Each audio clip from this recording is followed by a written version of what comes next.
अस्सलाम वालेकुम व्यूअर्स, कैसे हैं आप। डॉक्यूमेंट कंट्रोल के अंदर लॉग्स क्या होते हैं, उनका क्या इस्तेमाल होता है, कितनी किस्म के लॉग्स होते हैं, आज की इस वीडियो के अंदर मैं डिटेल के साथ इस बारे में बात करने वाला हूं।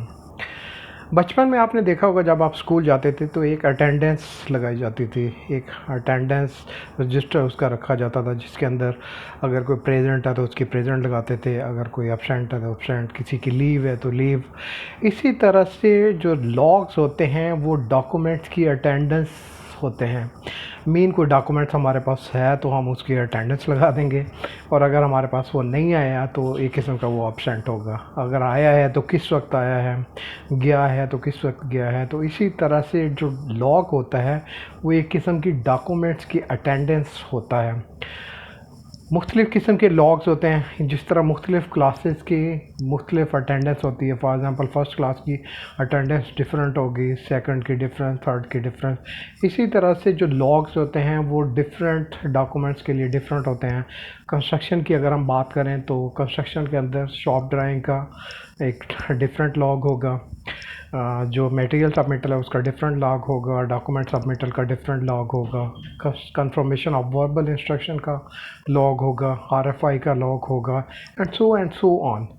अब इन लॉग का फ़ायदा क्या होता है, जिस तरह से किसी भी क्लास की अटेंडेंस दे के, फॉर एग्ज़ाम्पल एक बंदे ने अटेंडेंस लगाई या एक टीचर ने अटेंडेंस लगाई किसी भी क्लास की, ऊपर से हेड मास्टर या कोई सीनियर बंदा आता है तो वो चेक करना चाहता है कि कितने बच्चे प्रेजेंट हैं, कितने एब्सेंट हैं, कितने लीव पे हैं, वगैरह वगैरह।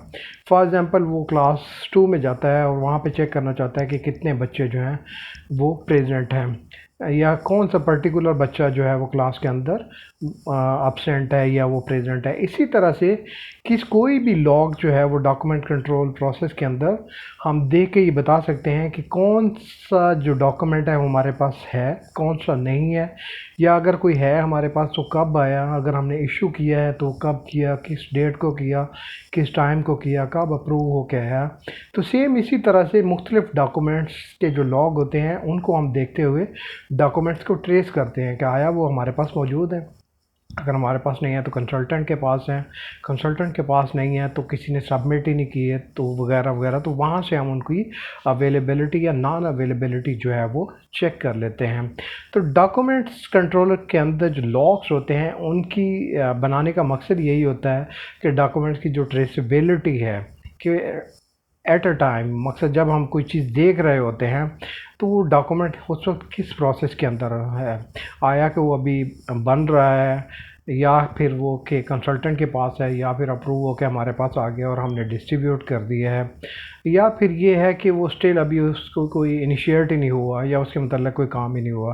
तो ये सारी चीज़ें हमें लॉग से पता चलती हैं। इसके बहुत ज़्यादा फ़ायदे होते हैं। इसका फ़ायदा ये है कि जब भी आपने कोई डॉक्यूमेंट्स तलाश करना होता है तो आपकी जो सबसे पहला आप काम करते हैं वो लॉग के अंदर जाके उसको देखते हैं, क्योंकि वहीं से आप उसका सब्जेक्ट देखते हैं, वहीं से आप उसका रेफरेंस नंबर देखते हैं। जब आप रेफरेंस नंबर तलाश कर लेते हैं तो फिर आपको वो डॉक्यूमेंट, उसकी हार्ड कापी और उसकी सॉफ्ट कापी तलाश करना ईजी हो जाता है।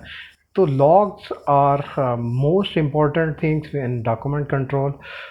कैसे बनते हैं ये, बेसिकली एक्सेल, माइक्रोसॉफ्ट एक्सेल की फ़ाइल के अंदर बनते हैं। आप एक वर्कबुक के अंदर भी बना सकते हैं, डिफरेंट शीट वगैरह, या आप डिफरेंट वर्कबुक्स के अंदर भी फॉर एग्जांपल मटेरियल सबमिटल का अलग से लॉग बना सकते हैं, शॉप ड्राइंग का अलग से, डॉक्यूमेंट सबमिटल का अलग से, ट्रांसमिटल का अलग से, आप कोई आपकी कॉरेस्पॉन्डेंस है उनका अलग से, या आप एक वर्कबुक के अंदर भी इन सबको मेंटेन कर सकते हैं। डिफरेंट किस्म के फार्मूलेज इसके लिए यूज़ होते हैं, उनकी समरी को अरेंज करने के लिए, और डिफरेंट किस्म की फॉर्मेटिंग इसके अंदर होती है। डिटेल वीडियो मेरे यूट्यूब चैनल के ऊपर है, लॉग्स क्या होते हैं, आप वहाँ से इनको देख सकते हैं। Thank you for watching. अल्लाह हाफिज़।